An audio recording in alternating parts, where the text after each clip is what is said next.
नमस्कार, दीप्स किचन मराठीमध्ये मी दीपाली आपलं मनापासून स्वागत करते। चला तर मग आजच्या आपल्या रेसिपीला सुरुवात करूयात।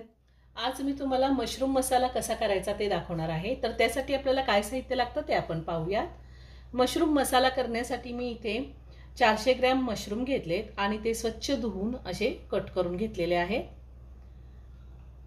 3 मीडियम साइजचे कांदे मी बारीक कट करून घेतलेत। मी कांदा चॉपर मध्ये बारीक केलाय। 2 मीडियम साइजचे टोमॅटो सुद्धा मी चॉपर मधून बारीक करून घेतलेले आहेत किंवा तुम्ही मिक्सरला थोडेसे जाडसर फिरवून घेऊ शकता।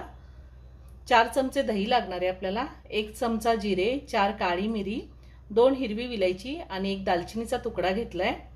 1.5 चमचे आले लसणाची पेस्ट घेतलेली आहे। अर्धा चमचा हळद, अर्धा चमचा रेग्युलर लाल तिखट घेतलेले, अर्धा चमचा कसुरी मेथी, अर्धा चमचा गरम मसाला, 1 चमचा धने पावडर आणि 1.5 चमचे मी बेडगी मिरची पावडर घेतली, ही कलर साठी घेतलेली आहे। 2 चमचे मी बटर घेतले, थोडी कोथिंबीर बारीक चिरून घेतली, चवीनुसार मीठ लागणार आहे आणि 15 ते 20 काजू मी थोडेशा दुधामध्ये 15 ते 20 मिनिटं भिजत ठेवले होते आणि त्यानंतर मी त्याची बारीक पेस्ट तयार करून घेतलेली। मी इथे बाउल घेतलाय, त्यामध्ये मशरूम काढून घेते। मशरूम मध्ये मी 4 चमचे दही घालते। दही मी चांगलं फेटून घेतलेलं आहे आणि आपल्याला दही जास्त आंबट घ्यायचं नाही। आता ह्यातच मी थोडीशी हळद घालते।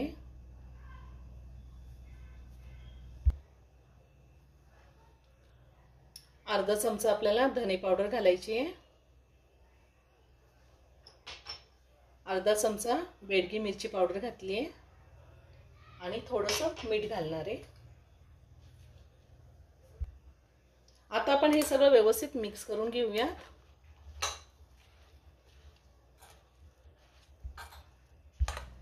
मी सगळं व्यवस्थित मिक्स करून घेतलंय। आता मी 10 मिनिटं मशरूम मॅरिनेट होऊन देणार आहे। मी गॅसवरती कढई ठेवली, त्यामध्ये 2 चमचे तेल घातले। आपण तेल आणि बटर दोन्हीही वापरतोय। त्यातच मी बटर घालते 2 चमचे। तेल आणि बटर गरम झाले, त्यामध्ये हे खडे मसाले घालूया। त्यातच आपल्याला कांदा घालायचा आहे।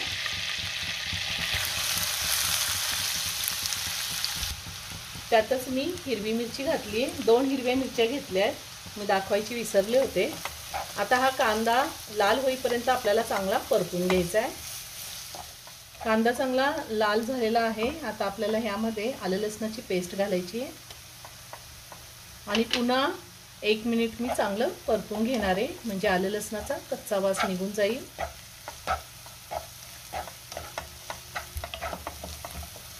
आले लसणाची पेस्ट मी व्यवस्थित परतून घेतलेली आहे। आता आपल्याला ह्यामध्ये टोमॅटो घालायचा आहे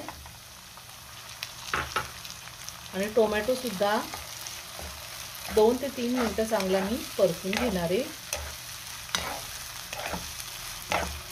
टोमॅटो एकदम छान शिजला पाहिजे। मी ह्या आधी सुद्धा खूप साऱ्या व्हेज नॉनव्हेज रेसिपी अपलोड केलेल्या आहेत, त्याची लिंक मी डिस्क्रिप्शन बॉक्समध्ये दिली आहे, तुम्ही पाहू शकता। अजूनही तुम्ही माझं चॅनल सबस्क्राइब केलं नसेल तर नक्की सबस्क्राइब करा आणि शेजारी बेल आयकॉन क्लिक करा, म्हणजे मी ज्या रेसिपी अपलोड करते त्याचं नोटिफिकेशन तुम्हाला मिळेल आणि तुम्ही माझ्या रेसिपी बघू शकाल। टोमॅटो सुद्धा मी 3 ते 4 मिनिटं चांगला परतून घेतलाय, छान मऊ झालेला आहे। आता आपल्याला ह्यामध्ये पावडर मसाले घालायचे। हळद घालते, लाल तिखट,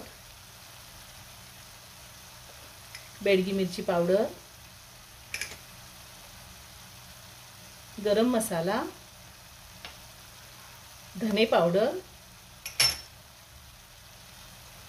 आता पुन्हा सगळं व्यवस्थित मिक्स करून घेऊया आणि थोडंसं ह्यामध्ये आपण पाणी घालूया, म्हणजे मसाले जळणार नाही। अगदी थोडं पाणी घातलंय मी। पुन्हा 2 मिनिटं मी चांगलं परतून घेणार आहे। पाणी घातल्यानंतर सुद्धा मी 2 मिनिटं मसाला चांगला परतून घेतलाय, छान तेल सुटले।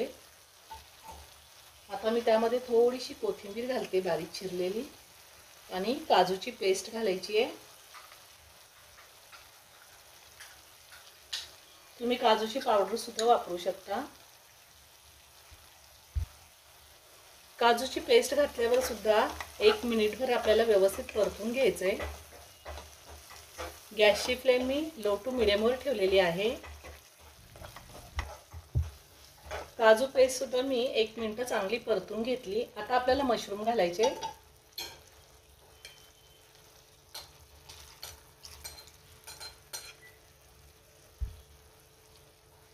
मशरूम घातल्यावर गॅसची फ्लेम हाय टू मीडियमवर ठेवली आणि 2 मिनिट आपल्याला मशरूम चांगले परतून घ्यायचे।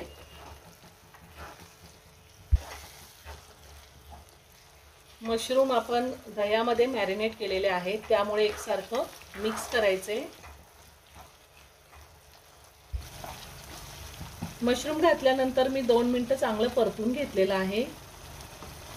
आता ह्यामध्ये थोडंसं गरम पाणी घालायचे, जास्त नाही, अगदी थोडं घालायचं आहे। आपल्याला पातळ नाही करायचं, मसाला करायचा आहे, त्यामुळे मी अगदी थोडं पाणी घातलेलं आहे। आता आपण ह्यामध्ये चवीनुसार मीठ घालूया। आपण मशरूमला सुद्धा थोडं मीठ लावलेलं होतं। पुन्हा सगळं व्यवस्थित मिक्स करते आणि आता गॅसची फ्लेम मीडियमवर ठेवून हा मशरूम मसाला मी 5 ते 6 मिनिटं शिजवून घेणार आहे। 5 ते 6 मिनिटं झालेली आहे। आपण पुन्हा एकदा मिक्स करून बघूया। खूप छान झाली भाजी। आता वरतून आपण कसुरी मेथी घालूया, थोडी बारीक चिरलेली कोथिंबीर घालायची आहे।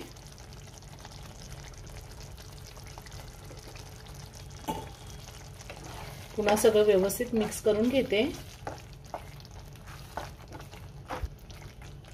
आता ही भाजी मी एका प्लेटमध्ये काढून घेते।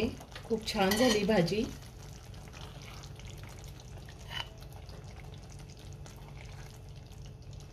रेस्टॉरंट स्टाईल मशरूम मसाला तयार करून झालेला आहे। खूप छान होतो, तुम्ही नक्की करून पहा। हा मशरूम मसाला आपण पराठा, नान, रोटी, चपाती कशासोबतही खाऊ शकतो। नक्की करून पहा। व्हिडिओ जर आवडला तर व्हिडिओला लाईक आणि शेअर करायला विसरू नका। रेसिपी आवडली असेल तर कमेंट करून नक्की कळवा। पुन्हा भेटूया अशाच एका छानशा साध्या आणि सोप्या रेसिपी बरोबर। धन्यवाद।